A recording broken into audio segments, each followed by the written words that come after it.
This podcast is part of the Big Heads Media Podcast Network. Go to bigheadsmedia.com for more great podcasts. Hello and welcome to Body Count, a history podcast where we gab about death and disaster through the ages, highlighting figures, single events, time periods, whatever that resulted in someone, or as is usually the case, a lot of someone's dying. That's right. I'm doing away with the disclaimer altogether, folks, because if reviews and emails are anything to go by, no one listened to it in any case. That being said, I am your host, Jessica Banner, joined as always by my co-host, Bethany. Oh, you're going to do it real show busy today. All right. And then we're joined by our second co-host who is joining the show officially as of today. Kara, go ahead and introduce yourself. Well, hi there. My name is Kara, and I co-founded the Twitter history group Time Travel Talks. I'm really excited to be joining, and fuck yeah. We're excited for you to be here. It's something we participate in monthly. Me generally poorly because I'm, usually there to make the joke instead of make the revelation, as is always the case with me. And again, for a second week in a row, I'm super excited about it. He's joining in our general ass clownery that we bring to this show. Gary, please introduce yourself.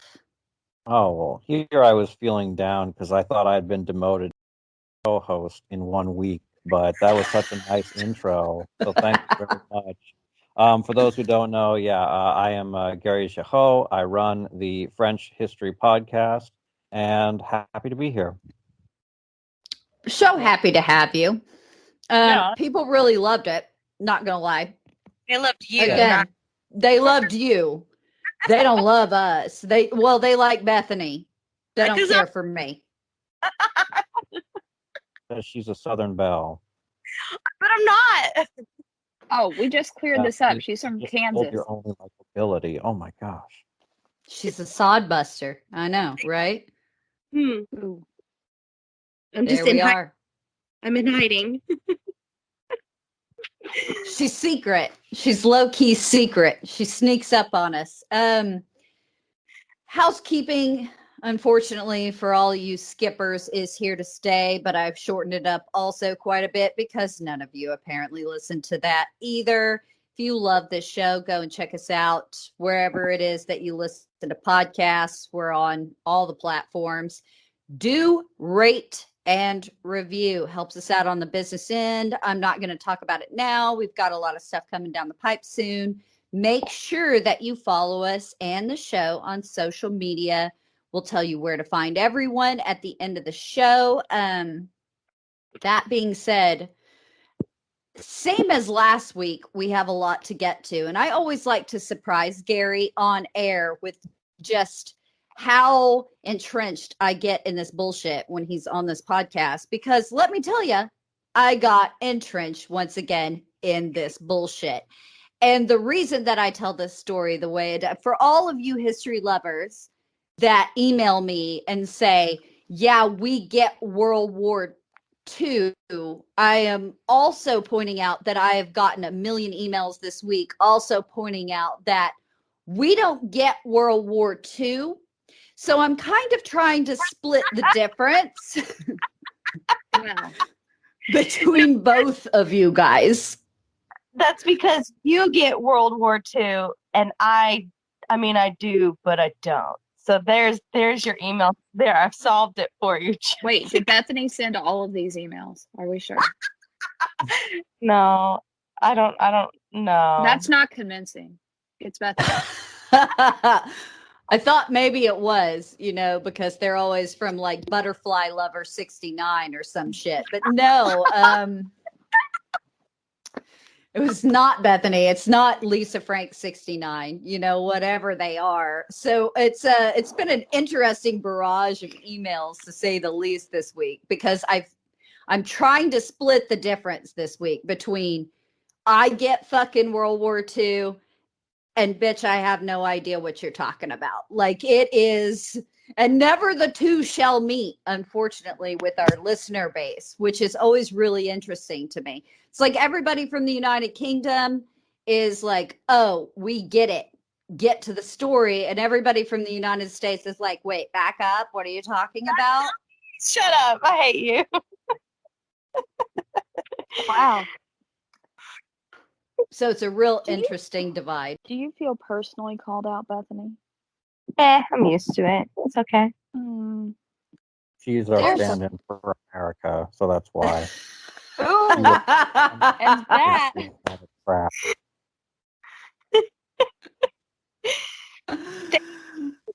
I think. No, I think it is a thank you. It's all right. You represent the general population, and that's why you're here, Bethany, and I value that. Oh, thanks. Oh, Yeah, thank you. Because Gary's collectively smarter than all of us, and Kara is constantly here to tell me why I get dates wrong. So, it is what it is.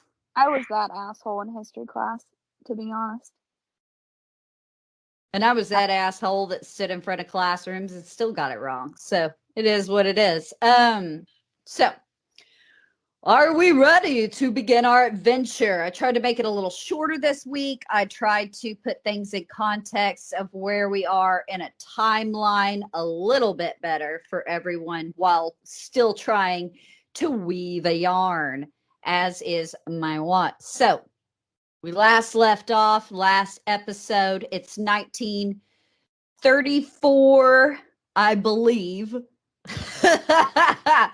Nancy's setting off to Vienna in the company. And again, I'm saying that because Kara's pointed out that I'm wrong about all the dates. So I tried to be a little more date conscious and less, everything's happening in Europe this week. But I still may get swept up into that net. So we last left off Nancy setting off to Vienna in the company of some journalist bras to see, Yeah, brah. The brah. yeah, brah, what the fuck it is that the Nazis are up to, essentially. You'll remember from our last episode, Paris is kind of seeing this mass exodus from the continent. So if you haven't listened to part 1, back up, you'll know what I'm on about. Save me those emails as well. You have to listen to part 1. I'm sorry. Now, while Vienna looks like essentially the same city, different day on the outside, it's anything but within.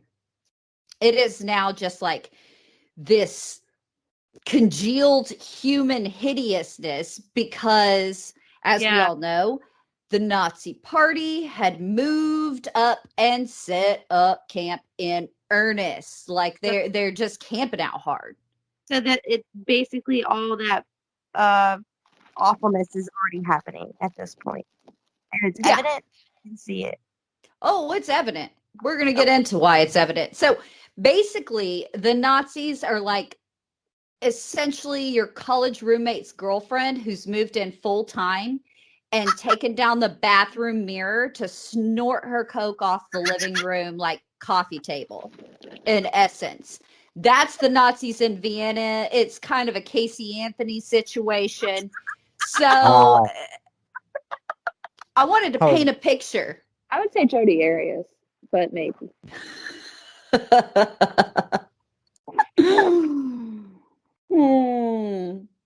I'm going to drink on that one. So, there are stormtroopers everywhere, essentially. And everyone who's a little bit different was the droids that they're looking for, in essence.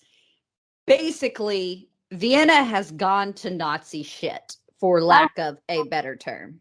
I love how you just nerded all over the Nazis. The stormtroopers everywhere. That's all they were. That's all they were, was fucking nerds sewed into Hugo Boss uniforms. Eichmann, like I said, Eichmann's not a scary guy till you wake him up in the morning and sew him into that shit. And then suddenly he looks like a person. So let's go to Nancy for a quote. And I'll remind you again, new co-hosts and guests, you can interrupt me at any point in this, especially when I'm wrong, and it will happen.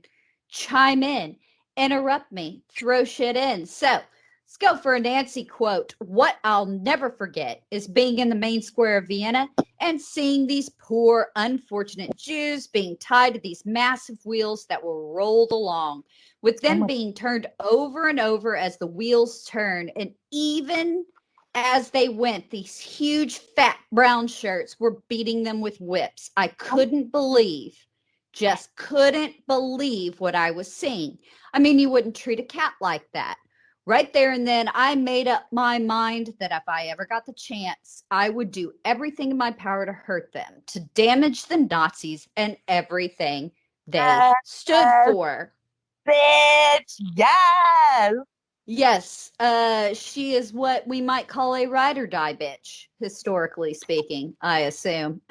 So Nancy and her fellow journalists continued their horror tour through Vienna, witnessing all manner of Nazi horrible. They're writing, taking pictures. They're all fired up to tell this story when they get back to Paris. Their cameras and notes, of course, are confiscated at the border. Shocker. But it wasn't long before, Nancy and the journalist Scooby Gang said, fuck it, and went all in, belly of the beast style, and leave Paris again for Berlin. Wow. Right? Now, I think we might want to explain Vienna is in Austria, Berlin, Germany. So it's important to distinguish that Nazism wasn't limited to what we traditionally think of as German borders. Obviously, or maybe not obviously, Hitler was Austrian. There is thought he wanted to be an artist. But either way, he was Austrian technically, not German. I think that's an important distinction. Just tuned out because you mentioned that. Oh my gosh. Well, Yeah. I mean, he might have self-identified as German, but that doesn't change the fact of where you're fucking born. I would say I'm born on Antarctica. That doesn't mean I was.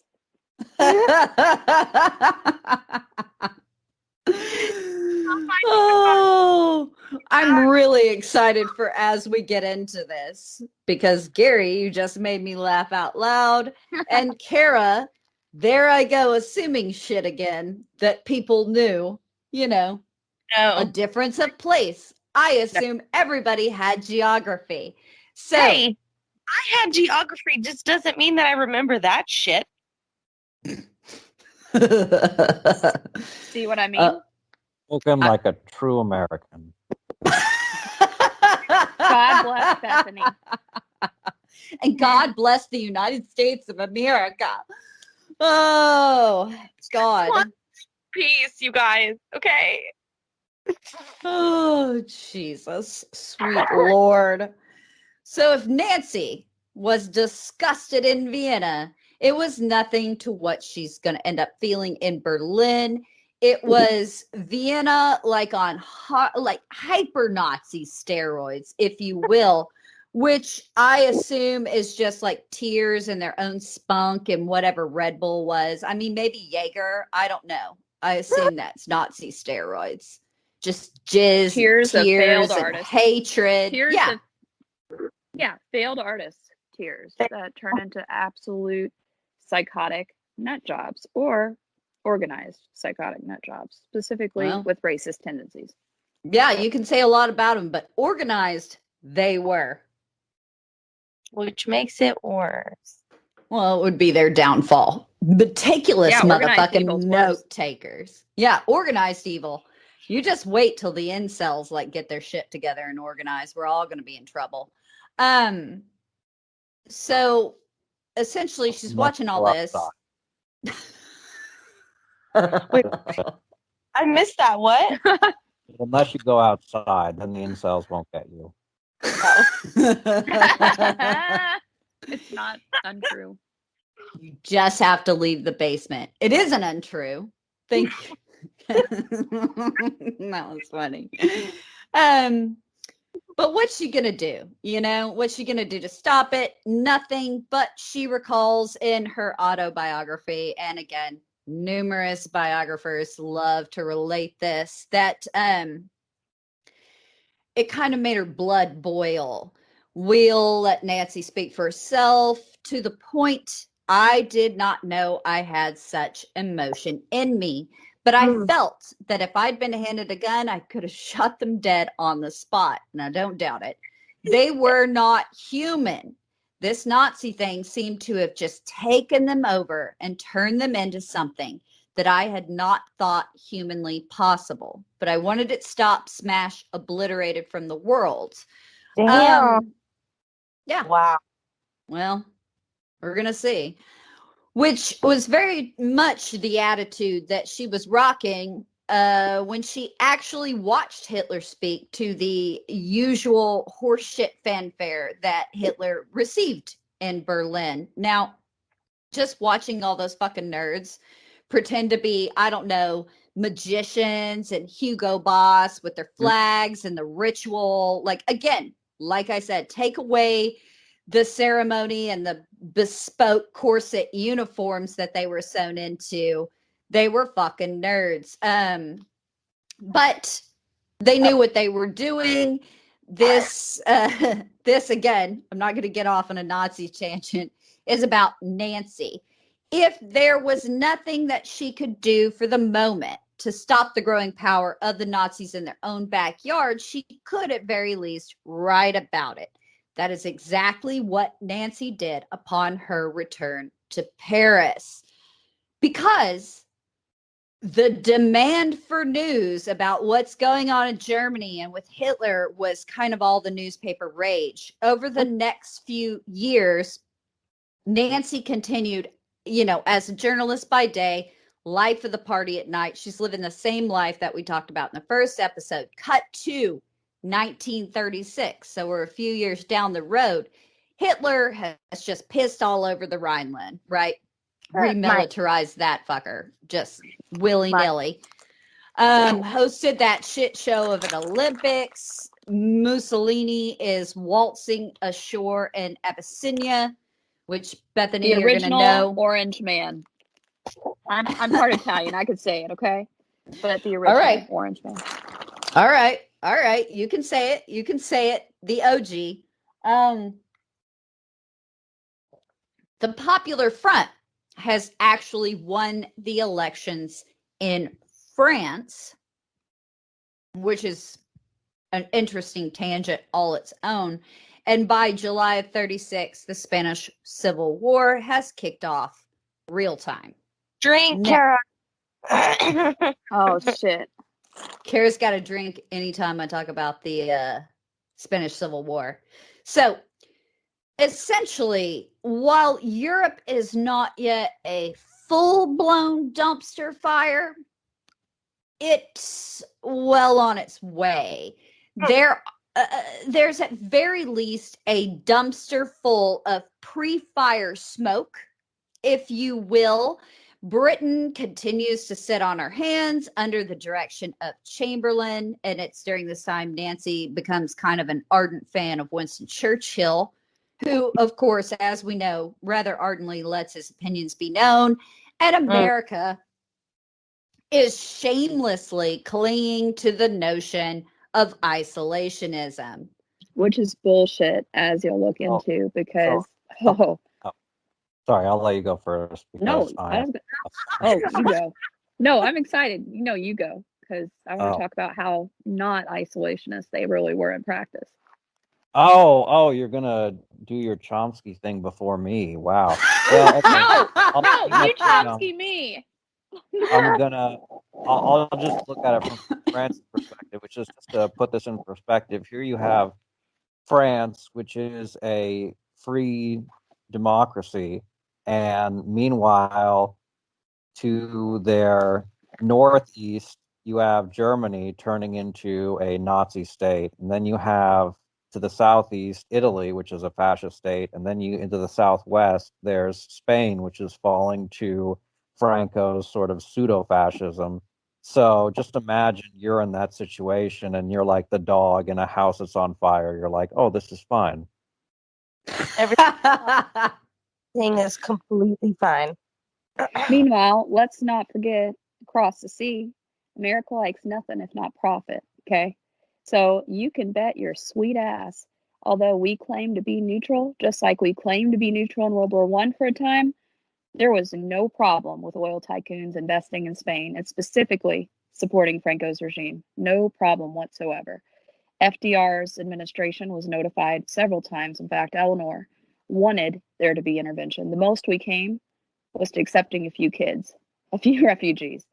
But you could turn around and argue they're doing the same thing in Japan and in the Pacific, having a good old time selling that oil. And that's going to be important. But again, go see, I talk about this extensively in our very first episodes that we ever did when I used to kind of take this seriously. Oh my God. About Pearl Harbor. And you can hear about all that kind of shit. So it's a lot of fun. Isolationism is bullshit. It is what it is. I'm still laughing about you're going to Chomsky me before I can Chomsky I was you. expecting you to do the Chomsky on Germany because I mean I didn't know that about Spain, but a lot of American companies were working with the Nazi regime, and not only that, but there was actually internal government documents that the United States believed that they should support Hitler because, for those who don't know German history, basically after World War I, there was a very powerful far left communist movement. And so the American government was saying that either we end up with a communist Germany or we end up with Hitler. So let's go with Hitler. So not the best, yeah, thing at the time. Exactly. And if you don't believe that, go find pictures of everybody from Henry Ford and whatever else accepting, Nazi crosses and all that shit to like the eldest Kennedy kid wanting to give Rosemary Kennedy, that lobotomy because eugenics is a fun thing that we tried to take from the Germans. There is a lot of or the Germans took from us. Or the Germans took from us. Yeah. More like. I feel like my brain has just like entered a different dimension just then. Because I didn't even know what isolationism means in a sense of I get it, but hearing all of y'all talk about it, I was like, what in the whoa. I'll be honest, isolationism, to explain to you, Bethany, when it's actually thrown into practicality, it means we give fuck all for morals and we give fuck all for getting involved militarily, but we have no scruples about investigating and seeing how we can make the biggest bang for our buck. If I could put it on a bumper sticker for you, Bethany, capitalism is king. Oh, okay. We're going to profit from whatever the fuck is going on, and we don't really give a shit. Hey, money. It's not until you shit in our own backyard that we suddenly have morals, which we're going to see a little bit later in this tale, if you will. All right. So you good? You centered? Yeah. All right. So, oh my God, I'm loving having you two on here. I'm just having so much fun. Still, we're going to try to center back on Nancy. There's nothing for it but for her to continue her journalistic career. And it's not surprising in this role that once again, Nancy finds herself in Marseille. So it's here in 1936 that she initially met the man that would become her husband and kind of the bankroller for all of the fun shit she's going to get into later, Henri Fioca. So, sorry, I don't mean to interrupt again because No, do it. But also, did we in the last episode did we talk about those two people who were assassinated in Marseille? Did we miss that? We missed it. Oh, maybe. Oh, I'll just bring it up as a footnote. She was in Marseille, and actually, she was right down the street when the king of Yugoslavia got shot with the French foreign minister. So that was a little. I mean, I don't know if this exactly fits in the narrative you're presenting. It feels like something we should at least know. No, we did hit was that. Alexander? We did hit that, Yeah. and the French foreign minister. Never mind. Oh, We did hit that. Okay. Thinking back. Sorry. It's been so It was long. Alexander, wasn't it? Of Yugoslav? Oh yeah, King Alexander the First. Oh yeah, you're right. See, look, I'm already wrong. I'm shamed. No, why are you ashamed, Gary? I hosted that shit and I didn't recall it. But apparently, yes, we did get to it. There we are. Always surprised. I just needed to remind people that there are going to be people who die in this podcast. So there you go. And they're gonna die pretty fucking badly. Oh, and there's going to be a lot of them as this tale goes on. Let me tell you. So, back to Henri Fioca. They date for several years. Nancy, though, very loath to give up her career or Paris just yet. So, all the while, France seems to be ramping up the frivolity, kind of like Gary was talking about earlier. They're surrounded and beset on all sides. And what does France do? Fuck it. I'm going to party while I can still party. So, as wars looming on the horizon, the feeling that it was kind of now or never hung heavy in the air. So, Henri felt the spirit and finally asked Nancy to marry him in 1939.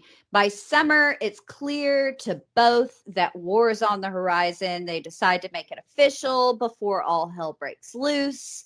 The only thing Nancy felt that she had to do first, other than to resign from her post, obviously, was to visit England before she married. So shortly before she left for England, she's in Paris, whatever. The Nazis made the fateful decision to goose step their way into Poland with the old trademark blitzkrieg.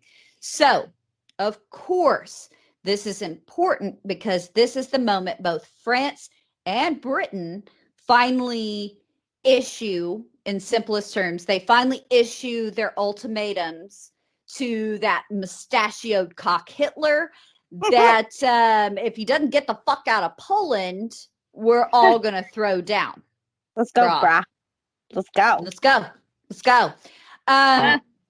Now, Nancy, by this point, is kicking it in England. She's left Paris. She's kicking it in England, where on September 3rd, 1939, Britain and France declare war on Germany. They initially issue the ultimatum.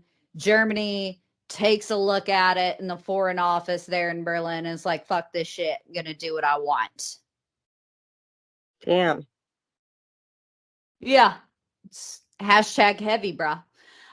So Nancy's first reaction was to put all thoughts of France and her impending nuptials aside and immediately went to volunteer herself in any frontline capacity in service of king and country. Now, in her head, she saw herself serving in some important post with the Army, Navy, or the Air Force. Now, the recruiting officer implied she would be of better use serving in the canteen. And Nancy, in her characteristic, like purely characteristic fashion, said, piss on that. She could do better than play waitress to real fighting men and women. So she huffs her way on out of the recruiting office and decided to head straight back to France, which was good, as Henri had made plans to bring their wedding forward as he knew that he would be called upon to serve in the French army. So, in characteristic, again, Nancy fashion, with little regard to the channel separating her from the enemy, happily floated back to France in the now necessary blackout travel conditions. Remember, German subs were a bitch, folks, only to find that the frivolity in France was now, in Spinal Tap terms, cranked up to 11. You're speaking our language now. Right? She's sorry. She's having too much fun. It is what it is. So it's in this atmosphere that Nancy and Henri are married in November of 39, taking Nancy from poor working journalist to Marseille Millionaires Club. Now, the wedding's insane. The breakfast applause worthy is the best that I can put it, because it's kind of this last hurrah before wartime privation, if you will, kicks off in earnest. It's sort of a testament, however, to the general attitude in France at the time. Again, I'm going to put this in simplest terms. You guys can expound upon it as you wish. Yes, there's a war on, but it's kind of getting fierce elsewhere. It's not in France's backyard quite yet, and it had yet to make an impact on everyone's real day to day. So more to the point, it seemed highly unlikely to the French that they were ever going to, square off with their German Teutonic neighbors. Why? What? Oh, Bethany, I can anticipate you so well. Why? Because the French had the Maginot Line, which is a defense line essentially composed of forts, blockhouses, and pillboxes, connected by trenches and tunnels and minefields, running some 220 kilometers from the, and quote mode here when I say this, and you'll see why later, Bethany and listeners, the impenetrable, heavy quotes, Ardennes forests to the impassable Alps of Switzerland down to the Mediterranean. We've talked about that. Talking about Edward VIII, but we're gonna fast forward. Okay. Hey, I'm so excited. Look at you. The Ardennes is not, in fact, impenetrable. Look at you. Oh, I remember. I just saw that star shoot across my screen and say, "The more you know." I just saw a fucking American bald eagle appear on my screen when Bethany had that moment. Did you also hear the eagle screech? Yes, I know you did. Yes, I fucking did. That is the sound, Kara. You heard freedom ring. And are going to ignore the failure of the public education system. So good for you. I'm very excited by this. Now, it is, when you take into account the Maginot Line, not talking later in the current present moment, it is some considerable foresight that politician, eventual war minister André Maginot had built this bad boy from 1929 to 1939 specifically to keep the Huns at the gate, if you will. But this was not the only reason to toast and be merry at the wedding, because military experts at the time judged the French army, comprised of some 800,000 fighting men, to be the most powerful in Europe. As we know from history, there are going to be some problems. But of course, at the time, there's this sense of security that exists. And so all of this frivolity couples with it. I just think it's really hard for people to understand, like, when you look back, it seemed unreasonable and silly that what happens to France was ever going to happen. That is the worst fucking possible thing you can ever think in hindsight. Like, oh, it's never going to happen here.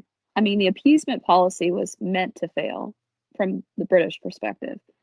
But I think all of Europe that wasn't, already Nazi, or how to put it, under their influence, kind of was on borrowed time.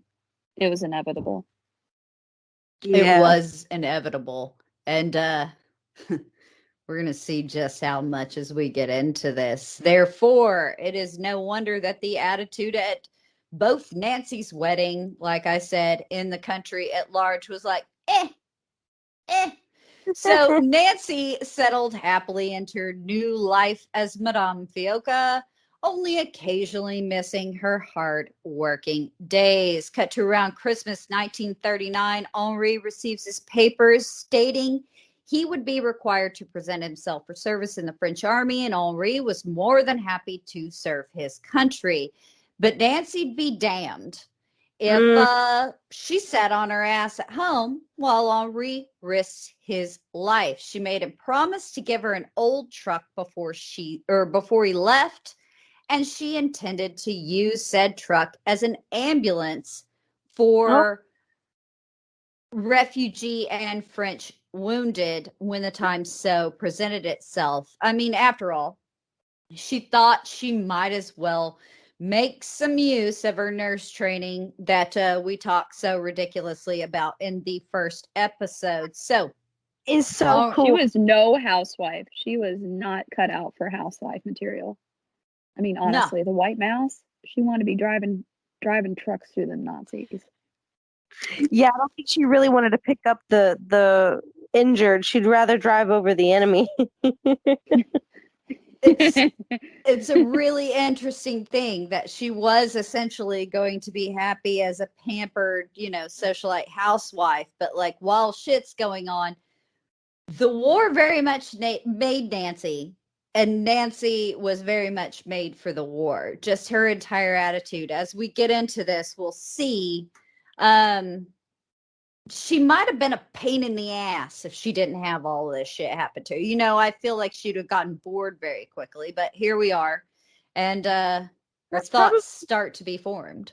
That's probably why she decided to go ahead and get married. I think she probably knew that it was going to be short-lived, especially when she saw the crap that she saw. Yes, I think that was a general attitude that everything was going to be a little short-lived, but it is going to be what it is, and we'll see as we get into it. So Henri began putting his affairs in order in early 1940. It's time for Henri to go and grab his allocated uniform in preparation for training camp. When Henri got home, he found that said uniform was incredibly ill-fitting and rough-looking. Now, I don't know how true this is, but Nancy swears up and down in a billion different places that some of the stuff was from an army warehouse stockpile circa 1890. Now, I don't know how much credence I'm going to give that claim, but, essentially, this isn't looking good. So Henri could afford to have his things fixed and tailored to fit, but not so for many soldiers. They were to kind of swap around once they got to training camp and kind of make do. And while it seemed funny in the comfort of their living room, it is in fact to be cue the Freddie hashtag foreshadowing here that we do with all of our stuff. It's a testament to essentially France's state of preparedness for the war, if you will. Yeah, wow. If they're not taking even uniforms or, their uniforms seriously, then they're kind of in trouble. I feel like. I know, but I don't know. I can't make you see, like, when you've got something as magnificent as the Maginot Line, like, you can't imagine. It's not, you can't imagine what's going to happen, if that makes sense. Yeah. It's kind of everybody's maybe misrepresenting. Let's say that again, Gary. I'm sorry. Can't imagine it. No, Oh. it's difficult. So Henri goes off to war, and Nancy began preparing, her makeshift ambulance. She didn't have long to wait. April 1940 sees the Nazi war machine rock and rolling and raping its way through Denmark, Norway, Luxembourg, the Netherlands, and finally poor Belgium. So Nancy, like the rest of France, followed the news and radio closely, waiting for news of German reverses that were never going to come.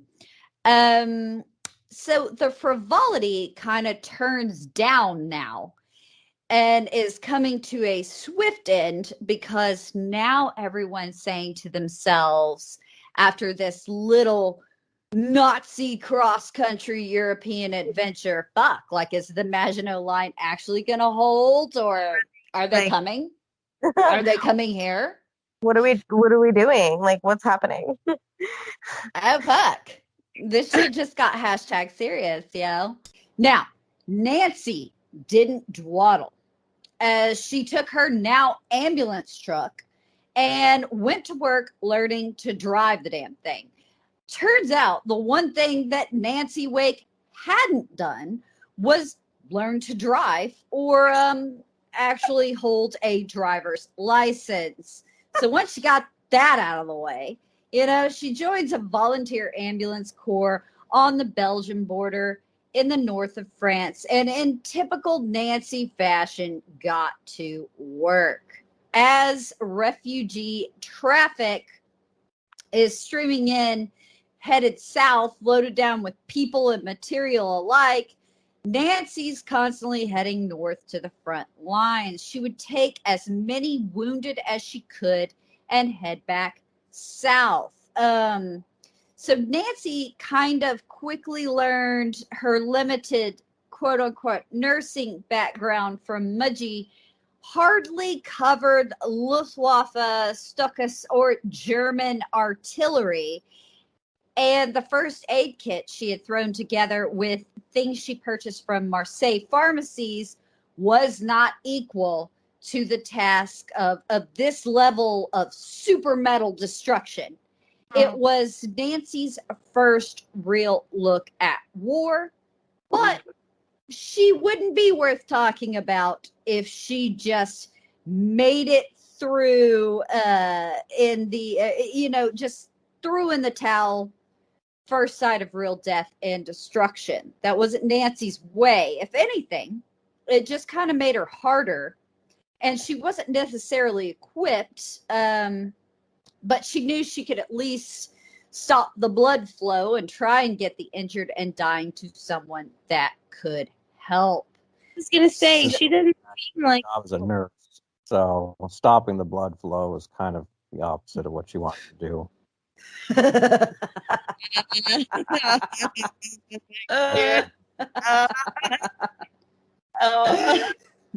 The eternal smartass that is Gary, but that was good.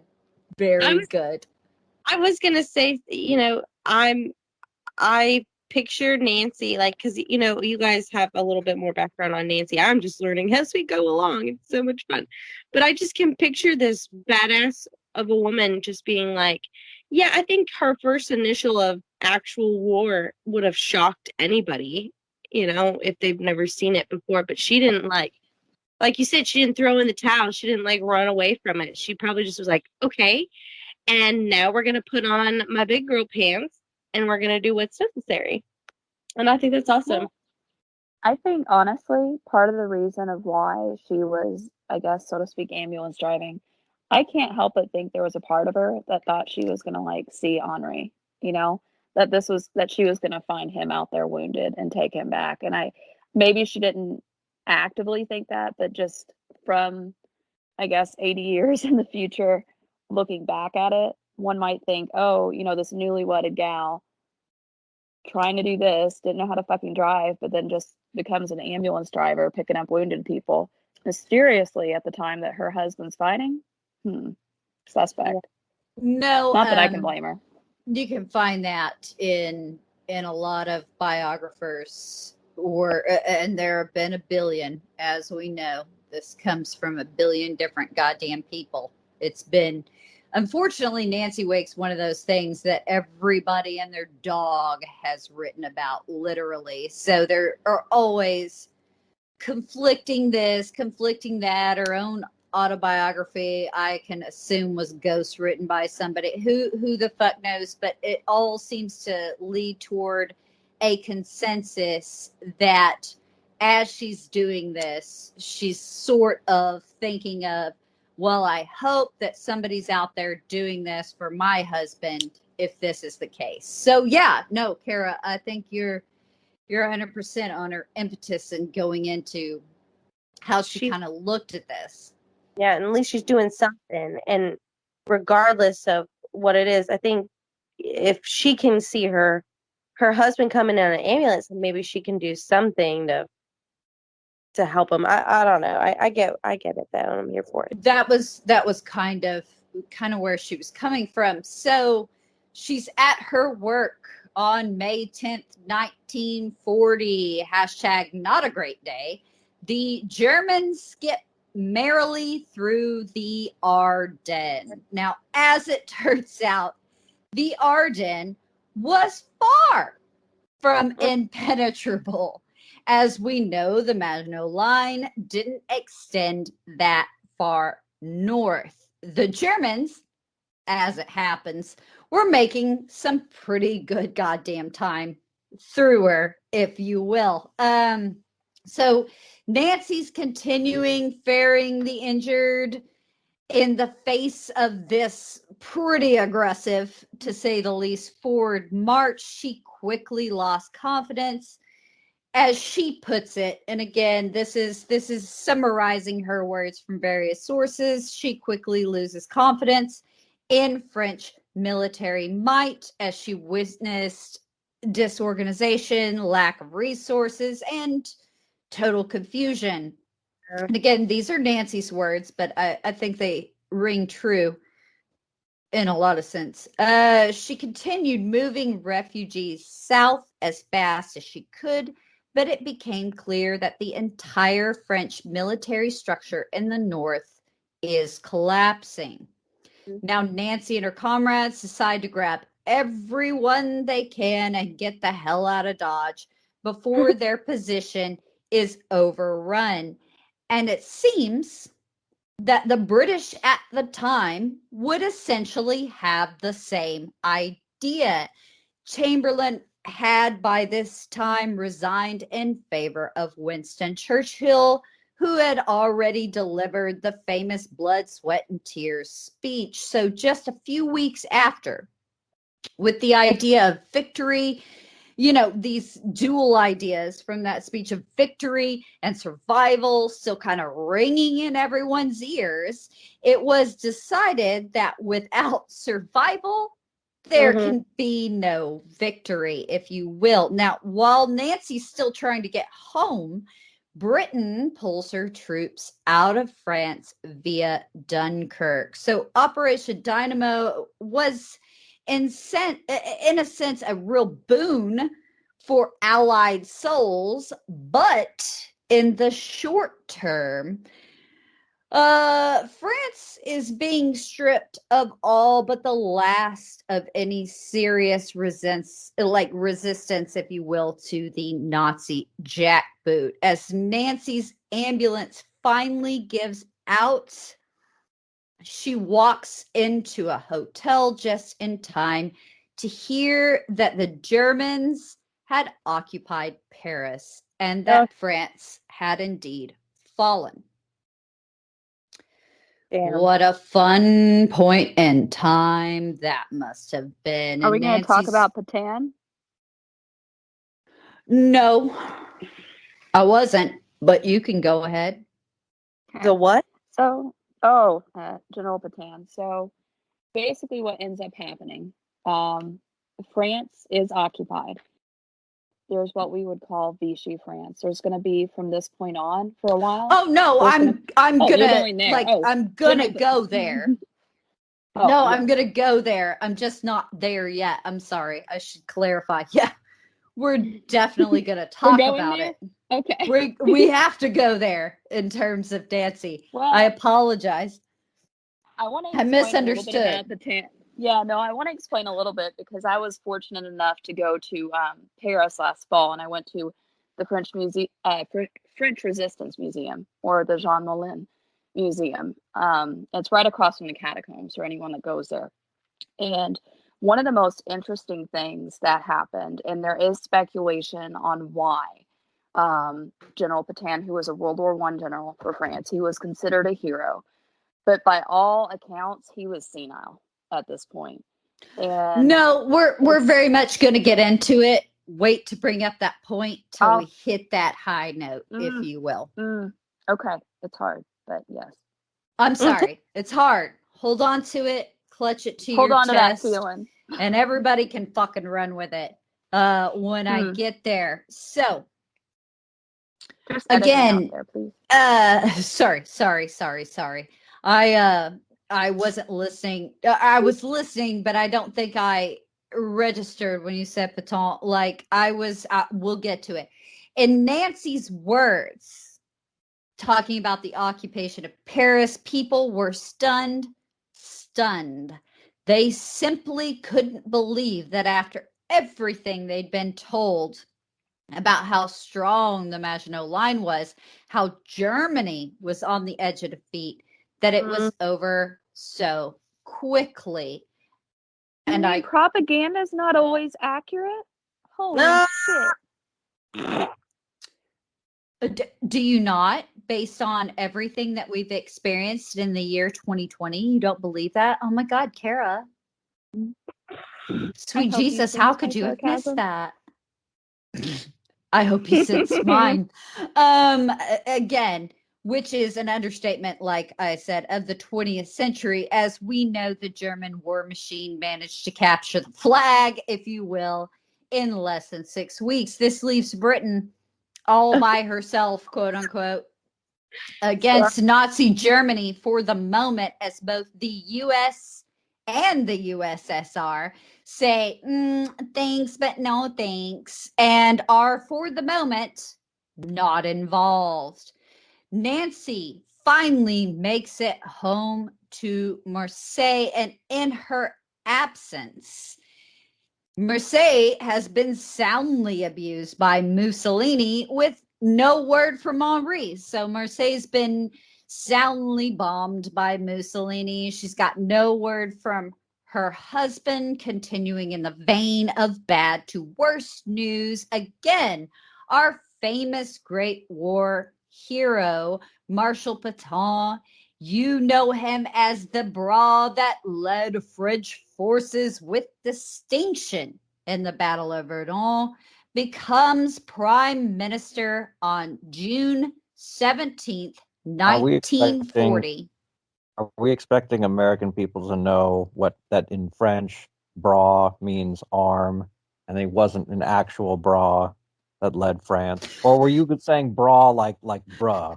Like bruh. Oh, like bruh. So it's like a triple pun. Oh my gosh. Right? I would not have known that till you pointed it out. Fucking Gary going for all the things. No, I'm sorry. Again, this is why I get emails and why everybody is here.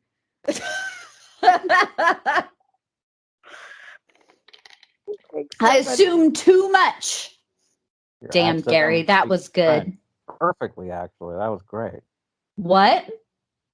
Well, oh, no. Let's face it. And there are going to be more, just as a side note, there are going to be more words. My accent's not that great. It was accidental. Just pronounce it like Pepe Le Pew would. It'll turn out great.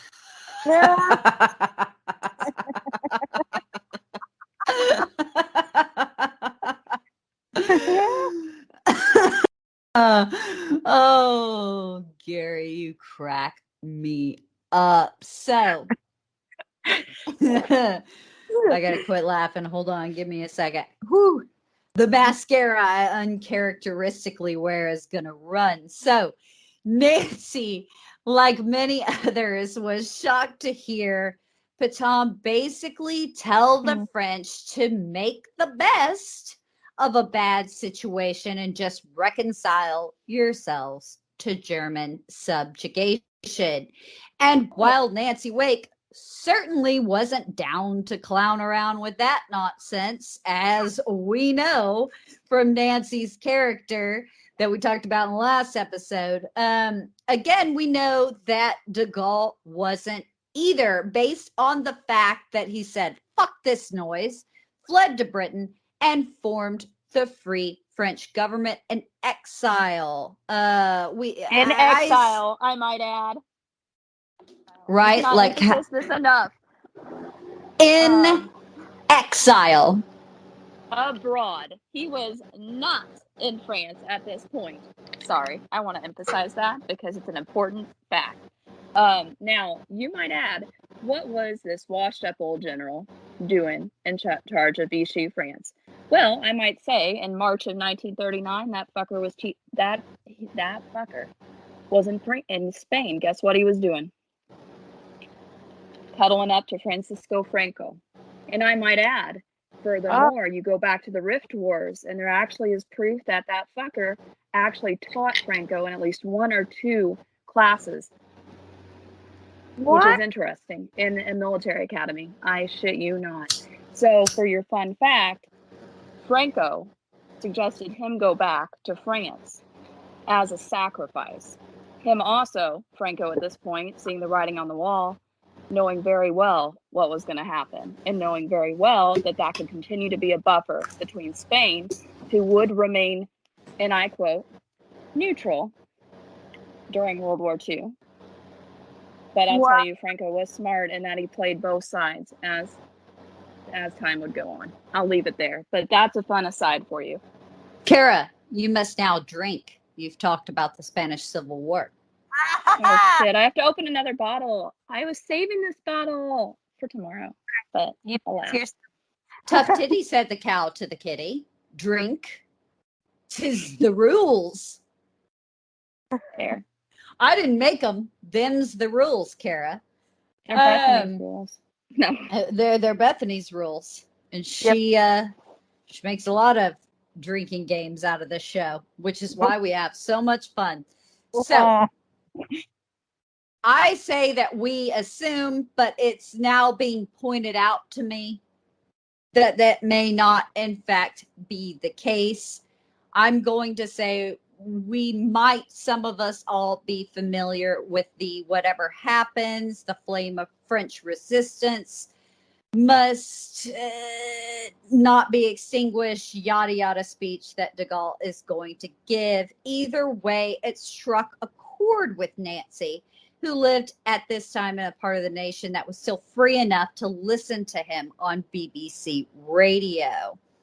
If that had lifted her spirits, it was nothing compared to how high they're going to get when her husband Henri's return 2 weeks later, safe and sound, kind of puts her back on, even ground. But like Nancy, Henri was horrified by the Nazi capitulation, saying to his wife, France will be liberated again, and we must help it. So Pétain signs the armistice agreement, which is he essentially sees 2/3 of France, which would be formally occupied and governed by the German army. 2 million French soldiers still under arms are going to be interned in mass prison camps, and France would pay Germany for occupying her 400 million francs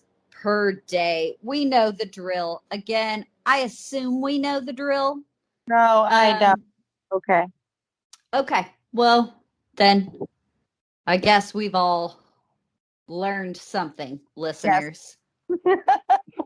Sorry I skated over that. I assumed it was familiar to everyone. So Germany, as we know, is hell bent on visiting the Treaty of Versailles back on France tenfold in the hopes that Germany can just get its dick hard again, if you will. It's essentially nationalism Viagra. Okay. If you will. But this is going to be important for our Nancy. The bottom third of France gets to remain, and I'm heavy quote modes here, sort of free. Again, my fingers hurt from air quotes, to be governed by Pétain's government out of Vichy. Then Pétain famously announces to the nation that I enter today upon the path of collaboration. So just imagine, knowing what we do about Nancy, how she took that. We're going to let her speak for herself. So wait, Quote. hold on, Jessica. So they decided to collaborate with the Germans because they were paying. Because you said something about 2/3 of France was occupied and governed by the German army, and then something about French soldiers would be interned at like a prison camp, and then France would pay Germany. So they were actually working with Germany. I'm trying to understand what you were saying in there. Somebody else want to take this? Because I'm like at a patient zero. So I'll jump in. Yeah, so Awesome. basically things were bad. So basically Germany took over, Germany and Italy. Fun fact, so the Italians actually outnumbered the French, I think 1.5 to 1 in southern France, but the Italians were not the best at fighting for various reasons. No offense to, now we just lost our one Italian listener. But basically, even though the French were outnumbered because they were putting most of their troops up north to fight the Germans, and they were not really paying much attention to Italy, they still ended up doing amazingly against Italy. But because Germany did such a good job in the north, that Italy got to come along for the ride, and they got to take a little bit of land. But most of the conquered territory went to the Germans. 2 million Frenchmen were held as prisoners of war, and yes, France had to pay quite a bit of money to them, what was left of France, and then Okay. basically Pétain didn't have much of a choice. And by that point, he basically had to go along with what Hitler said because France had been thoroughly gutted. Okay. All right. Thank you. No problem. Gary for the win. That makes Awesome. sense. Okay, so that makes sense to you, Yeah. right? Sorry for getting you to patient zero, Jessica. Jessica was just fucking around. She's at patient zero all the time with all of us. So She's just, I love you. It's all right. Today I was having conversations like, I don't know, being weird about Winston Churchill, knowing I was going to have to talk about this later, which essentially had nothing to do. I got on weird side tangents in weird history circles today with weird history professors. It's taken a weird tangent with Nancy Wake, unfortunately. So here we are and back in our Treaty of Versailles payback bullshit. So again, we have to imagine how Nancy took this idea of collaboration. We'll let her speak for herself. For me, there was never the slightest question of collaborating with the Germans. I had seen what they'd done in Vienna and Berlin. I had witnessed their handiwork in the back of my ambulance near Belgium. I wanted to have nothing to do with anything other than trying to stop them. Great single, I'll say this for Nancy Wake, great singleness of purpose, if you will. She had it. It's all the rage. Anybody else, that's kind of a yeah, okay statement. But as we will see, not so with Nancy Wake. She truly meant this. So at this point, there is no organized resistance, as in there are not a bunch of guerrillas roaming around the countryside wantonly attacking German convoys. But there is rather a growing sort of unrest in everyday little acts of defiance, if you will. What it meant for Nancy is at this time kind of sitting on her hands, not quite sure how to go about contributing to the Nazis' downfall. Nancy and Henri spent their time kind of maintaining their extensive social circles, and it was this that brought into their orbit a man by the name of Commander Busch. Now, he was no friend to the Germans, to say the least. He told Nancy and Henri that instead of going to Britain to help de Gaulle there, he had been prevailed upon to remain on the ground in France. So Busch is helping to set up networks of like-minded men and women that would be ready to pounce, if you will, when the time was right. Something that he called the resistance. Now, Busch quickly ascertained that Henri and Nancy were stepping in what he was dropping, if you get my drift, and asked if they would mind delivering, quote mode here, a package to Caen during their visit the following weekend. He didn't say what it was, and they didn't ask to Nancy for a quote. And that's really how my involvement with the French resistance began. We took that package with us to Caen. It was picked up without problem. And shortly afterwards, he asked me to take another thing somewhere else. So as Henri is all about rebuilding his business, Nancy occupied herself with being a courier for a network of people working against the interests of the Vichy government, and more importantly, and much more shit your pants terrifyingly, the Nazis. The Nazis. This bitch. It's like a day job for her, right? It's like she just suddenly wakes up and goes, oh, well, this is my day job now. This is just what I do.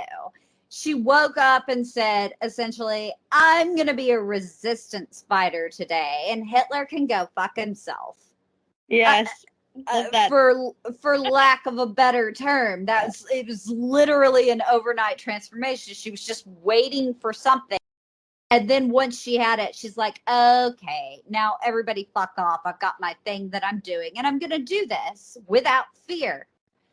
Again, that's in the first episode and kind of getting into this one. That's Nancy Wake. No forethought, no fear. She says she's going to do something about it back in like 34, 35, talking about Vienna and Berlin. And It's like today she woke up and she's finally getting around to it on her to-do list, for lack of a better term. Can you imagine her Call of Duty kills if she were a gamer? Just my God, shooting people right in the face. No problem. I just like to imagine she would be a devotee, so to speak. She'd be fucking killing it. Oh yeah. She would have been real into it, only she's going to end up doing that in real life. That's kind of her business. Oh, spoiler alert. Sorry, y'all. Oh no, we're not even going to get to that, unfortunately, by the end of this episode. God help me. I've gotten too far in. I've gone too far in, everybody. That's where we're at, and that's what we're You've doing. gone deep into history tonight. We got in it. But it's like history Pornhub, if you will, deep into it. And I'm here for This it. was not the day to make a Pornhub reference. Why? What happened? Gary, did you hear this? I MasterCard and have Visa. never heard anything about They pulled- Pornhub and your disgusting It was trending today. terribleness. It was trending today. And I clicked on why it was trending I was today. busy praying. Oh, I don't know if I believe that, Gary. Gary was faithfully clutching his rosary and is disgusted by your nonsense, madam. But go ahead and tell me why it's trending, Kara. Yeah, I'm confused. Visa and MasterCard will no longer let their cards be used on Pornhub because there were illegal activity going through them. Child porn, or just everybody finally got tired? Oh, okay. All right. I was just going to finally say America said no to incest porn, but, you know, here we are. That's still a thing. Not that I would know. No, none of us know. We're all praying and being good, I don't know, Catholics, Christians, Protestants, what the fuck ever. So in the very beginning, Nancy spent her time transporting what were parts of various radio transmitters. Now, the movement was still small and scattered, but for it to grow into a genuine ass-kicking anti-Nazi force, everyone needs to be able to communicate, right? Thus, radio transmitters, to keep in are like kind of essential to the goose step hating cellular network, if you will, or the 40s version of it. So it also allowed all these very much like-minded folks to keep in contact with the Gauls Free French in London. In this way, the network was really able to grow, and boy, did it. Bit by bit, pockets of resistance formed into one ever-growing movement that sort of forms into something that we're far more familiar with as we get on down the line. It was this communications network that would allow everyone to kind of get their hands on things, whether it be, you know, bombs, guns, as we get far down the line, that would eventually make the resistance an effective fighting force. It wasn't long before Nancy had her own radio. Surprise, surprise. Now, still had to be very careful, though. Vichy France may have been, again, heavy air quotes, free, but its occupants were firmly forbidden to do anything that might damage the German war effort. Thus, the Vichy government was constantly monitoring the population. If you were caught seriously disobeying, a quick death, honestly, the best that you can hope for, really. Otherwise, your forecast, you know, for the foreseeable future was most likely rough imprisonment with a 100% chance of torture, as the Vichy judicial system was another word for sham or absolute bullshit, if you will, listeners. So, equally as important, small communities soon found pockets of people that were purely anti-German, and these folks find themselves kind of sticking together. Nancy and Henri's home and table were often the center of such gatherings within their own little community. So Nancy, again, we're going to go to her for a quote. From the moment that France fell, everything changed, with neighbors spying on neighbors and everyone very careful what they said around whom until they knew for sure and certain what side you were on. I mean, put yourself in this kind of situation with a foreign power having taken over your country. Who can you trust? You don't know. You don't know. Oh, damn. Yeah, it's not much fun. It's not much fun, Bethany. I'm glad you're picking up on this. So Nancy herself picked up on some early tricks in that regard. She started kind of going off the rule of thumb. You could ask if their father or grandfather, or better yet, they themselves had fought against the Germans in the last war. In her experience, if the answer was yes, they could generally be counted on to be anti-German. Nancy had the foresight to kind of stock up before the war, and Henri's deep pockets helped on the black market when stores ran low, and they often played host to acquaintances who were kind of starting to go hungry in the face of wartime rationing.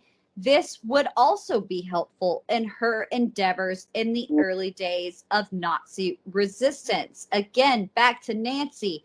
My butcher's father, for example, had been in the First World War, and his grandfather in the one before that. He knew I was Australian, although French by marriage, and knew he could trust me and I could trust him. The butcher would get me meat. He would charge me what he had to pay for it, not black market rates. And it was the same thing with other people that over time you knew you could trust. They knew what I was doing, and they helped me and tipped me off anytime anything got suspicious. The man running the newspaper kiosk, for example, one day warned me to stop buying the Swiss newspapers. I had been the best ones to get information from instead of the censored French press, because there had been many inquiries from the authorities wanting to know the addresses of everybody who buys papers. They thought that was the best way to find out who were sympathizers to the Allied cause. So he tipped me off. Oh, damn. Sneaky bastard. That's nice. Right, but you have to admit it's not fun. It's not going to be fun. And it became an us versus them sort of issue, but just who them was becoming confusing in and of itself. Nancy, again, the Germans, and this speaks to the point you were making earlier, Kara. Nancy, again, the Germans were very clever putting Pétain in power because he had a terrific backing among the French who loved him. He was the savior of France in the First World War, and his presence at the head of the government in the Second World War gave the people a reason to kid themselves it was okay to fall in with the Nazis now, that it would really be for the good of France. Oh, I think to an extent he actually thought that. Because when you see like some of his papers and like the transcripts of it, you get the feeling that it's like grandpa thinking he's helping, you know? Like grandpa actually like shitting the bed, but thinking he's helping you. And it's quite sad because he did play such a focal part of French history in the 19 teens and 20s if you go into the Rift Wars. But by the time you have him in charge, even though he had been an ambassador to Spain, he wasn't quite there. And Franco even recognized that this would be advantageous for Hitler for And another having thing someone like that him. Oh, go ahead. another thing that we have to keep in mind is that we're looking at this from we're in the future right now, and so we know that this is going to end very badly and that the Holocaust occurs, but they didn't know just how awful it was going to be. And so for them, what was really horrible was the rise of communism, and they looked at the Communist Party not only growing strong but actually being part of the government in the 1930s in Le Front Populaire. And so for many people on the right, they thought, well, we're trending towards communism, so better to be a fascist than a communist. That sums it up real nice in a Yeah. clean package. You just tied the bow on everything. I was going to ask for, let's get into this, but never mind. Fucking Yeah. polish that bow off, Gary. Yeah, don't underestimate the fear of communism. I mean, at any given point and almost any point past the Russian Revolution, especially in European politics. European and one can argue American, it's going to be a pretty heavy theme in the 20th century. Unfortunately, hashtag Freddy foreshadowing. That's what we do here. So, of course, then we get into the Mers El Kabir incident, which only confused the issue further in French hearts and minds. Again, let's run over to Nancy on the subject of that incident. It was hard. We had to come to understand that in wartime, everything was different. Everything was new. What had been the wrong thing was now the right thing. And the right thing, the wrong thing. As terribly tragic as it was, the key factor we realized was that the French fleet would not be placed at the service of Hitler and Mussolini. I'm going to assume everybody knows what I'm talking about. Am I right or wrong? I know if I You know the answer right there. Yeah. You know the answer right there. All right, so I'm wrong. So really, in simplest terms, Bethany, the Mers El Kabir incident is when the British are essentially going to scuttle the entirety of the French fleet, and in the process kill quite a few French sailors, if you will. The idea being that Churchill was not going to take Hitler and Mussolini's fucking word for it when you talk about Vichy. The Vichy government had essentially said, we're going to park the French fleet here. That's not going to be used in service of the Germans or the Italians in any way. But that was probably, in fact, a large amount of horseshit, and Churchill knew it. So the British end up scuttling this entire fleet, and a lot of French sailors are killed and wounded in the process. Okay. If that makes sense. So it wasn't exactly a French heart and mind winner, if you will. Does anybody have anything to expound upon on that? No, I guess not. I hit the nail on the head. So we're going to call it that. Oh, okay. Let's move on. No, go on. Please go on. I was going to say, not only that, but this was not just one isolated incident. We need to keep in mind that the British Expeditionary Forces retreated Dunkirk, while meanwhile the French were left behind.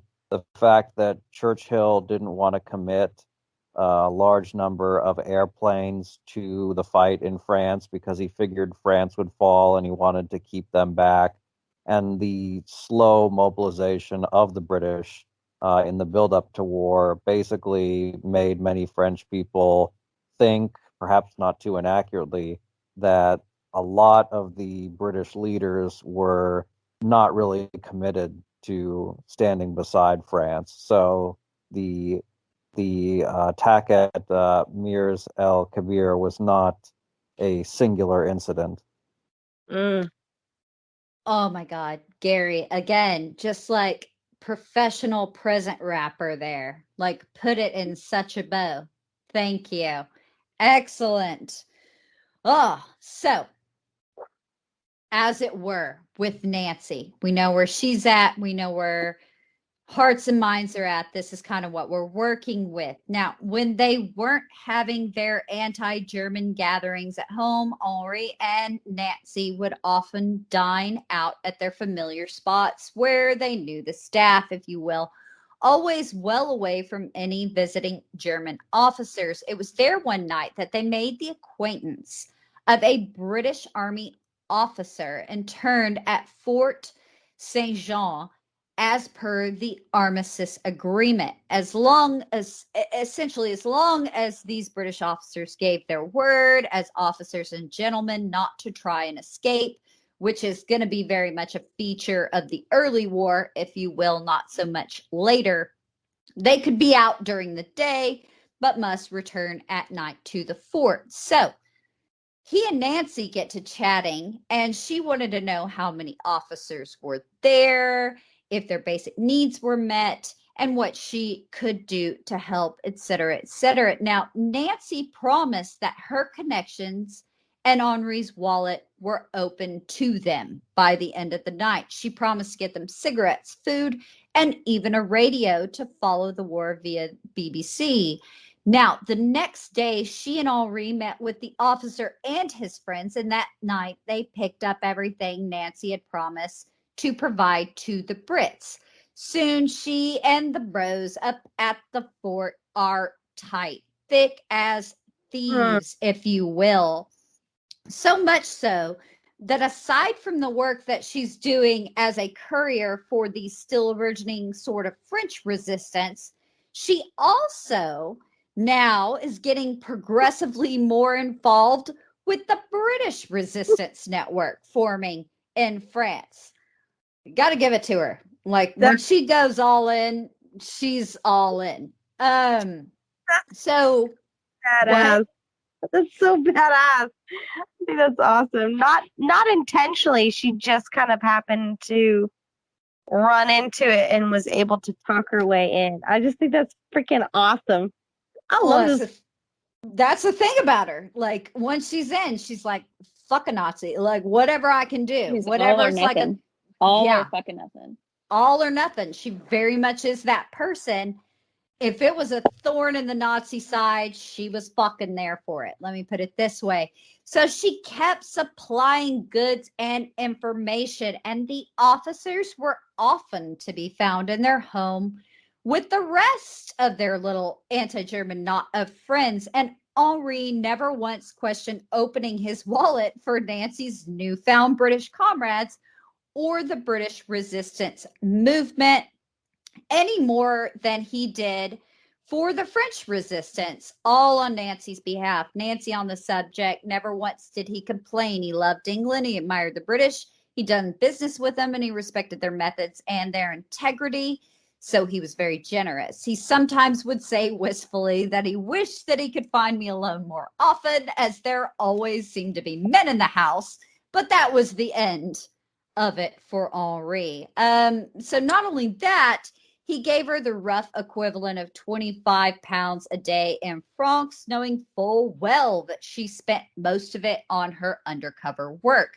They knew that Nancy, both her and Henri, knew that Nancy was doing something very dangerous and just what it was that they were both risking, but they ultimately just kind of laughed about it. It was what it was. Again, just like all or nothing. So in 6 months, Nancy had gone from a lady about town to driving an ambulance on the front, followed by becoming a fairly significant operator in both the French and British anti-Nazi movements. So, again, badass bitch. Just fucking in for a penny, in for a pound with her, I guess. So 40 to 41, though, Nancy briefly kind of gets, into her continued courier work for Commander Bush. Now, 2 members of the French resistance were in danger of exposure and arrest, and Bush asked Nancy if she could hide them. She did just that, and as we're going to see a little later, this is going to open another door for another bit of work in which Nancy would become an integral part a little further down the line. Still, during the day-to-day, she had to keep up appearances as Madame Fioca to be seen about town and kind of play social butterfly as if nothing had changed.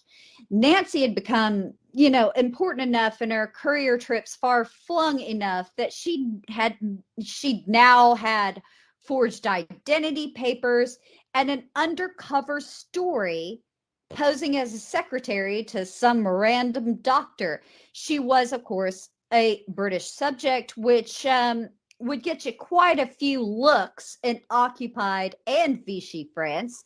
But if she were arrested and interrogated, she was hell-bent on protecting Henri.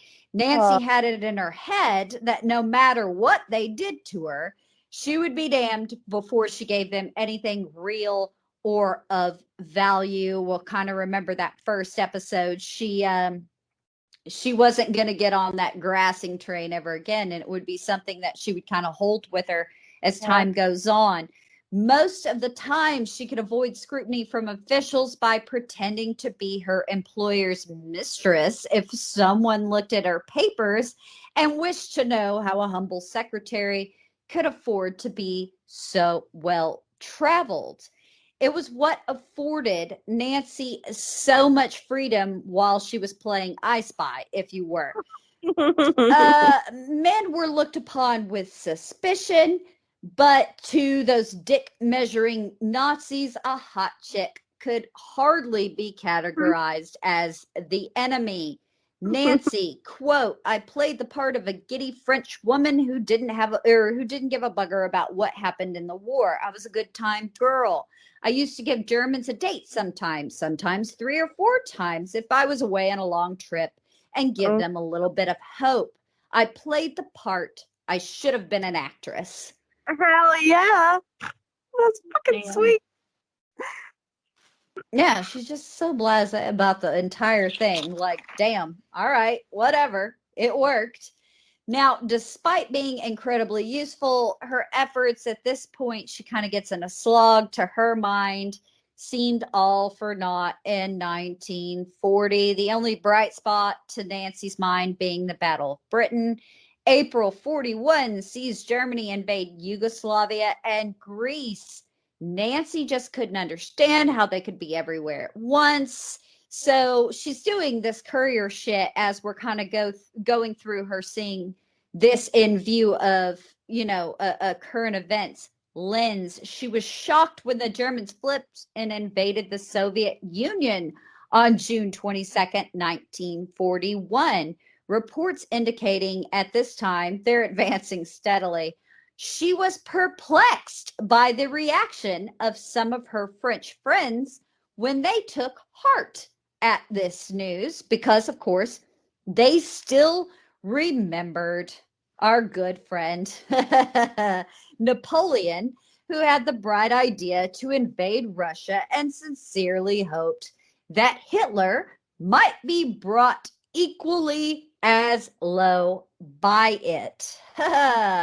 And so Nancy took heart as well. And then she was absolutely giddy. On December 7th, 1941, the Japanese as we know, bombed Pearl Harbor, and the usual war declarations were traded between Japan, Germany, Italy, and the United States. So here we are. Nancy goes back into undercover work like 110%, if you will. And Henri is rebuilding his business at a renewed pace. There's hope now as the odds kind of begin to stack against an ultimate Nazi victory. So while hosting some officers from Fort St. Jean, Nancy makes the acquaintance of a Scottish officer by the name of Ian Girod. Now, Girod tells Nancy he is setting up an escape network of safe houses in a series of lines across France, all of them converging in the Pyrenees. Now, not for just the dudes trapped at Saint-Jean, but for Allied servicemen in general left behind at Dunkirk.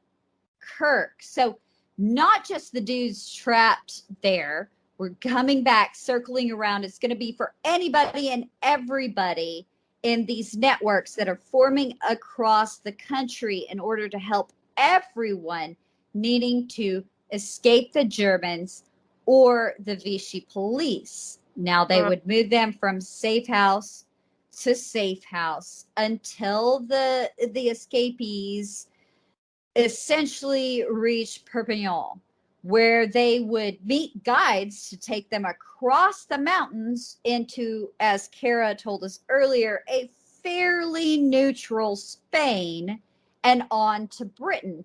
And it worked in several ways because the network's kind of the reverse of one, used to smuggle those needing to escape Franco and the Spanish Civil War into France. So it's not necessarily a new idea. It's kind of a well-trod idea and something that they're very into getting into play, if you will. That's really cool. And I though. might add, there are Spanish Civil War resistance. So there were a lot of political prisoners that were on the run after Franco ended up, winning in Spain. And a lot of them did trickle into France in the years between the end of the Spanish Civil War, so 1939, Bethany, and then 1940. And it's really interesting if you look up some of the guerrilla fighters of the Spanish resistance movement, and they would be some of the people that would be among the first with de Gaulle to walk in when Paris would be reoccupied. Fun fact, sorry. It's just people forget about the Spanish resistance fighters, but I have a feeling Nancy probably would have met some of them too. Indeed, she did. But Kara, you have to drink again, because if we're talking about Perpignan, we're in essence a little bit talking about the Spanish Civil War. So again, Gary, what were you going to say? Because I heard you try to say something too. Yeah. Sorry. I pretty much have to go right about now. Did you do you want to just you guys keep going and I take off, or what do you want to do? I am actually about to finish it up. Okay. All right. I can wait. 2 freaking seconds, and then I want you to plug your stuff, and you can go ahead and jump off, and we'll say bye and plug ours. Cool? Okay. Okay. Thank you so much, Gary. No problem. So we know all of this is going on. It's a fairly tried and tested method for escape. As Girod hoped, by disclosing all this information, Nancy immediately offered her services, and Henri's letting Girod know that Henri's factory on the outskirts of Marseille would be perfect for hiding a group of people that needed a place to sleep for the night before moving down the network line. This is where Nancy starts really ramping up the risk and sort of sinks herself wholeheartedly into both the French and English resistance movements in a way that she can't simply walk away from. And that will soon earn her the codename in Berlin, the White Mouse. Now we're going to be back next week to do part 3 of this woman's quite frankly fucking insane life that I have mired in. Right? It's crazy. So, while that was all a lot of fun, I learned so much shit. Seriously. We can get to all of it. It's so much fun, but we'll get a little into depth of it, into all of that. But Gary actually has to get off with us. So, Gary, I would like for you to plug everything that you do before you hang up with us, and you can 100% just hang up when you're done. Well, the main thing is the French History Podcast. Check it out. It's all free and ad-free. And Merry Christmas, y'all, if I don't see you next time around. Thanks for having me. Yes. Absolutely, Gary. You are a joy. You bring a lot to this series, and I'm just absolutely loving it. If you can, hopefully you'll stick around for at least part 3 with us. We very much appreciate it. And we're going to go ahead and let you jump off while we talk about some more of our nonsense. But I can't thank you enough, Gary, for being here. Thank you, Gary. Thank you, Gary. All right. Okay. So Gary has jumped off with us. But as we know, we are essentially wrapping up part 2 of our wonderful exploration of Nancy Wake. Again, I apologize, listeners. I got too deep into this. No, I love it. Deep into history. Yes. And you know what? Quit getting deep into history. Unintentional plugs, Kara. Yes, we love Arjun, but man, we're getting real deep into Nancy's history. Yes, but this is how we learn. Well, this is how I learn. Let's be honest. And I just again, imagine you with like a board and you have like all these things connected to each other, Bethany. Have you seen that meme? That's you. Yes. I should send you a picture of my spider web of trying to understand the Romanov history. Oh fuck. I cannot wait till Russian returns. Yeah. Jesus Christ, though, Kara, you should really see these notes. It's like pages and pages of thought bubbles and arrows. And literally, she's writing, why the fuck is everybody named the same thing at one That's point? a damn good point, though. That's like an intellectual point with Romanovs. It gives credence to a dynastic continuation, fellows. Oh, fuck. I cannot wait till we get to we're going to do the Empresses. You know I was going to do the Empresses originally. But after 15 goddamn episodes of the Romanovs, I figured we give everybody a fucking break from the time I think of we all want to go into Russia. No, I live in goddamn Russia. I can't get out of the place. We drink vodka like it's going out of style. Just because we did those. We were never huge vodka drinkers before. We used to drink beer.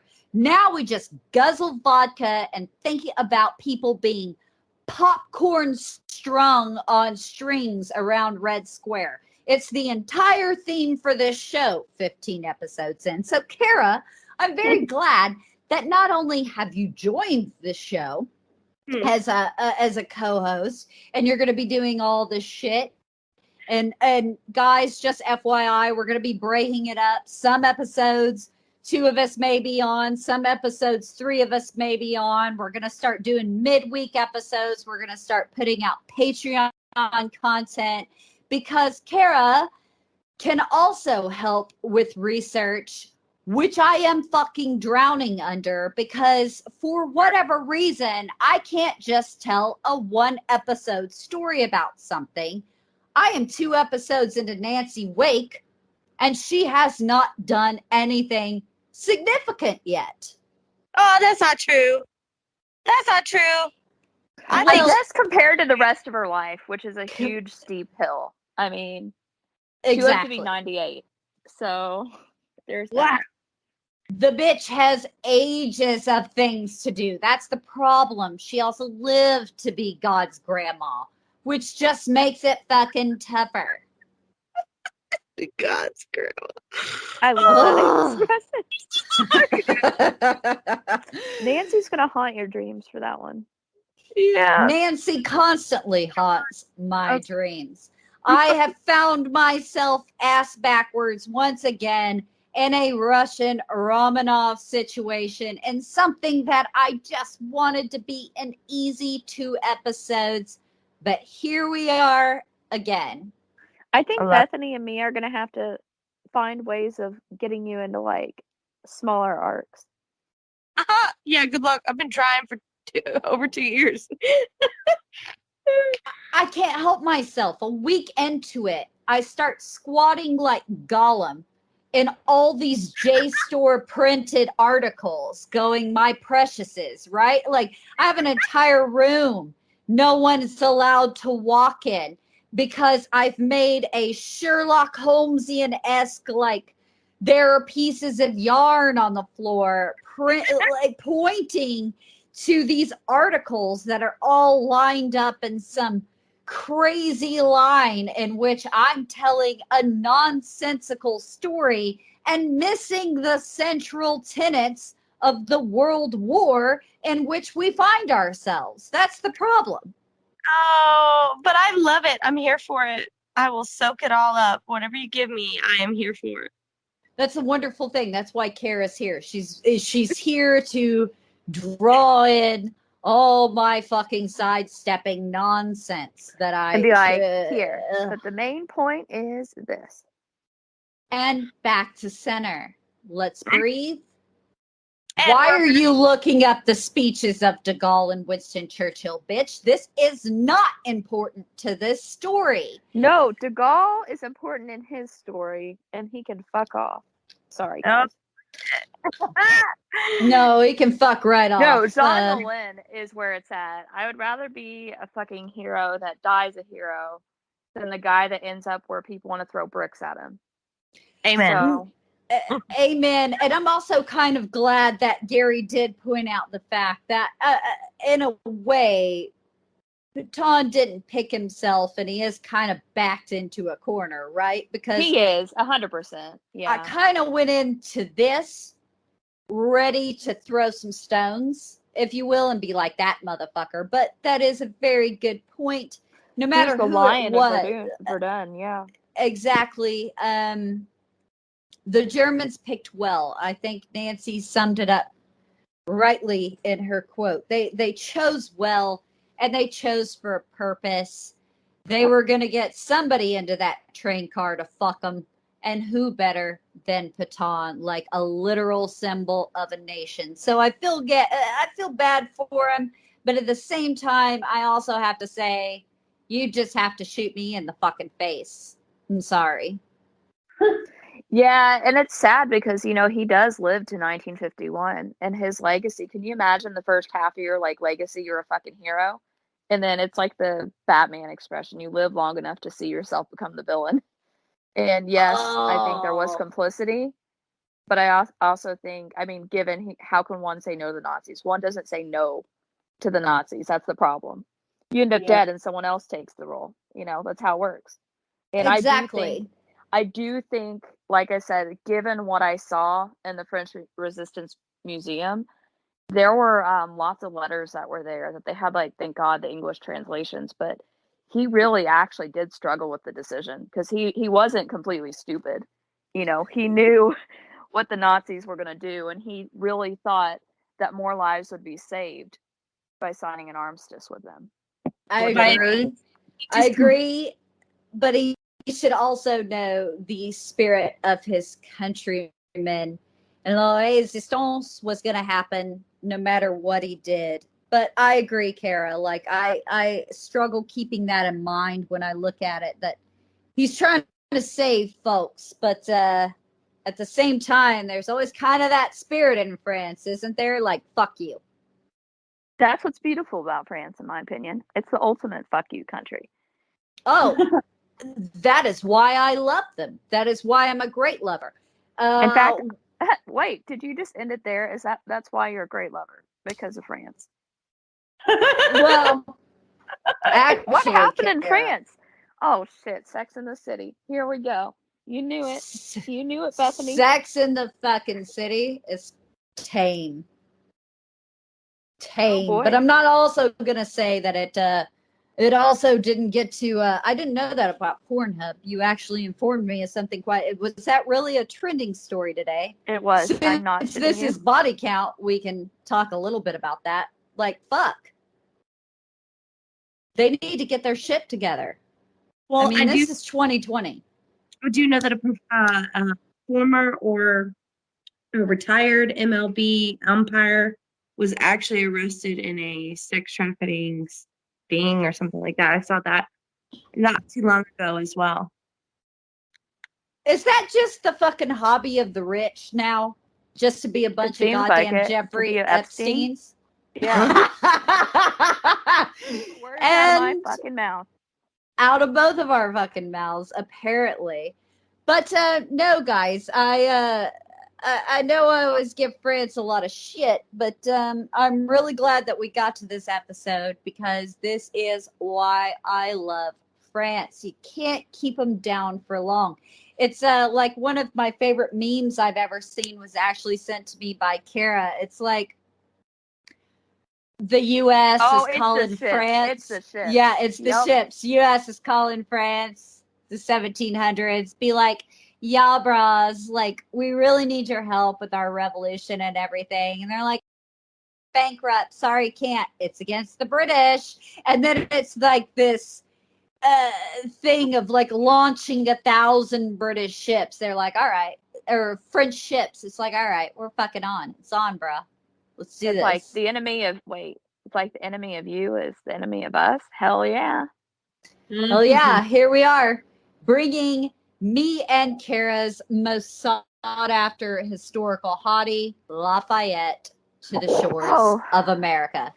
Don't worry, guys. Now that Kara is on this show, we are going to be doing many a Lafayette mini-series because he is our historical hottie. We share that. I don't know who he is. I'm gonna have to look him up now. You, my friend, in for a treat. Okay, I'm gonna definitely look him up because I'm all for historical. He was a redhead. Oh yeah. And here's the thing, Bethany, can you imagine if your kids grow up and then the first thing they do is they're like, I'm going to go to this X, Y, and Z country across the sea. Why? To fight in a revolution. Why? I want glory and to be a fucking hero. And okay. I'm Billy fucking badass. Yeah, that's the best part. He gets shot in the leg on the first fucking like major battle he participates in. And even Washington liked him. And that says a lot because apparently it was a thing that these random foreign officers would show up in Philadelphia and be like, hey, I'm in, I'm down. And they got to the point where they're like, we cannot use any more French people. We need, we need actual practical experience people. And then Lafayette shows up and they're like, nah, thanks, but no thanks. You're like a teenager, boy. You haven't fought in any fucking war. And then right after, like 2 days later, Benjamin Franklin's letter comes in from Paris, Bethany. And they were saying, because he was the ambassador to France for a time, and Silas Dean also was. But basically, he was trying to scope out if France might be willing to participate. And Franklin was like, please be nice to him. He comes from a wealthy family and he's well-intentioned, essentially. And please give him a commission. And they had just like pretty much shut the door in his face. Meanwhile, after that letter, Bethany, I want you to imagine the French flag unfurls and it's blowing in the breeze and you just hear da da da da da da da da da. That wouldn't be a thing until like it gets real. Bum, bum, bum. But no, picture this fucking lanky 4 years later, but I love the sound. Oh, I cried at that song, Jessica. I had this discussion with one of my coworkers this morning. My top songs for the year on Spotify included the French national anthem. I'm not going to even try and pronounce it. Just so we all know, if we didn't know this, I'm a violinist, and my favorite thing to play is the Two Grenadiers, just to the point that I get to the national anthem portion of the song because it just strikes such a chord. It's my favorite thing in the world to play on the violin, and the only thing I warm up playing, just so we all know. And then I think about Lafayette, and I get special feelings. Oh, Bethany, let me tell you, you're in for a treat. I can't wait. I can't. Like, let's put it this way. You know the enthusiasm over Hamilton? We had that enthusiasm actually over the real hero in the story, and it was not Hamilton. Interesting. No. It is the Marquis de Lafayette. That being said, we've enthralled you all with our bullshit chit chat, but we're going to go ahead and wrap this show up. Now, Gary's plugged everything he's into. Kara, go ahead and plug anywhere and everywhere and all the shit you're doing on social media. Okay. So I can be found on Twitter and Instagram. It's my first and last name, Kara DiDomizio, but you can also find me through Time Travel Talks on Twitter. And what we're trying to do is we're trying to make history fun, and we're trying to bring it to both a non-academic and an academic audience. We want Bethany's to participate in history. Honestly, that's our goal. Make history accessible again, honestly, and make it fun. And that's the thing that I've really been passionate about. I had my BA in international studies and history, and I'm considering going back to school. But the main thing that I've noticed, and you can have this conversation with anybody, when you ask them, what do they think about history? oftentimes they'll say they don't like it, and you'll ask them why, and they'll say, "Oh, it's the bullshit way it was taught." And Boring or in keeping with, I think, the mantra to this show, and making it fun, and that's what Time Travel Talks is about too. And it's doing it right now with like a Twitter forum where we'll have theme weekends filled with discussion questions ranging, from simple to what interests you to deep dives. And we're even splicing in like little question cards. And the hope soon is that it will become a podcast and we'll be able to bring more accessibility to heart. So, cool. but yeah, that's the goal there. And like I said, anyone's welcome to follow me on Twitter or Instagram. I don't really do that Facebook shit, to be honest. It's too much. Well, neither do we. And again, that's why Kara is going to be an absolutely fantastic addition to the show. If you don't already know it from this episode, she's committed to what we're trying to do. And quite frankly, a far less lazy, far more informed way than the approach I take. So I think adding to our everyman, our not so in touch MA, like Kara is the perfect addition to anything and everything. She honestly, guys, knows more about history than I do. We all know I'm a psycho about methodology, but not so much about, oh, I actually know shit, unless it's outside of the 20th century. So it's absolutely fantastic. Now, Bethany, where do we find and follow you? Well, as the BA of dance. Oh yeah. Oh yeah. Matahari. Movement. Okay. Fucking Hari, Bethany. Oh shit, we gotta do the Matahari. Okay. Future ideas. Go ahead, Bethany. Anyway, you can find me on both Instagram and Twitter at Bethany Skelton 5. Now, I do have a Facebook, but that's just because I get all my great memes from there. So, again, we've established we're not Facebook followers. You guys can follow the show, as you know, at Body Count Pod on both Twitter and Instagram. I don't believe we have a Facebook. If we do, I don't fucking know about it. That was early days. I don't know. I think you do. Look into it. I'm but sure it's we not. do. It's not official. It's not something we fucking watch or deal with. So you know where to find us. You can find us at bodycounthistorypod.com. We're working on the website. We're going to start having all these bullshit scripts and everything else I write. We're going to try to start doing captioning and different shit.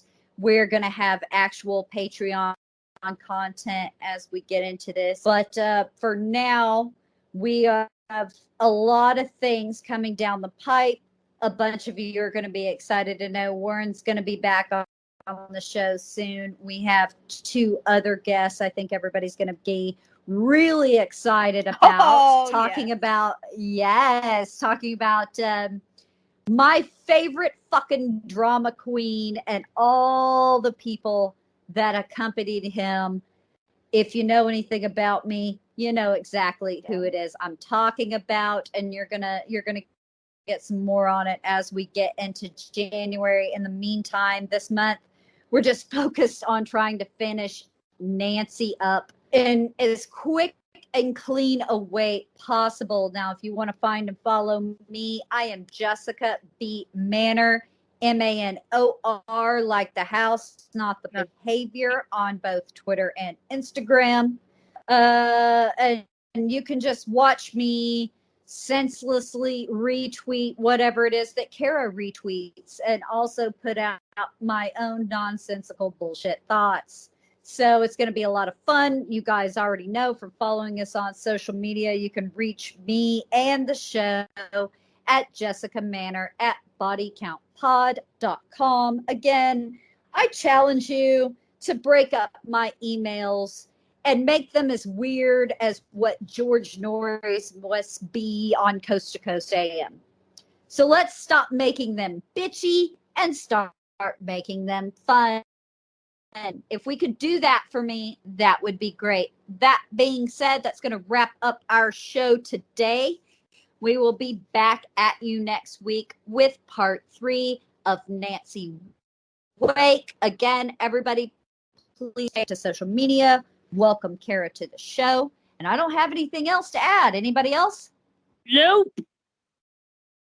I'm going to take your silence as Nazi capitulation, as we learned from our episode. All right, guys. Silence it was is a pleasure. It is. It is. Which is why I'm never silent, one could argue. So, guys, thank you so much for joining us this week. This week, we'll be back at you next week. As always, a big bye from Body Count Pod. Bye, bitches.